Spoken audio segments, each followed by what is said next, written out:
Cooking Inday. Ay, cooking. Nagluluto tayo ng October 23 ng ating lunch. Hipon. Nakared na naman si Inday. Nahilig sa red si Inday. Yan ang ating ulam ngayon. Hipon na malalaki po. Let's eat. Kain na po tayo. Hipon. Ito ang ating ulam.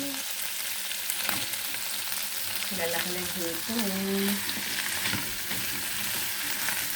Butter and garlic. Sarap. Ang lalaki ng hipon dito.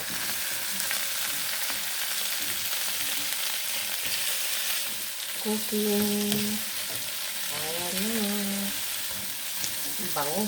Lagyan ko din ng ginger para masarap. Kain tayo guys. Ang lalaki ng hipon.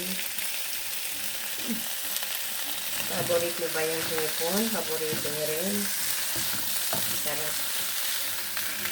Masarap ang hipon. Hipon. Ginisa sa garlic at sa butter at saka sa ginger. Yan po. Thank you.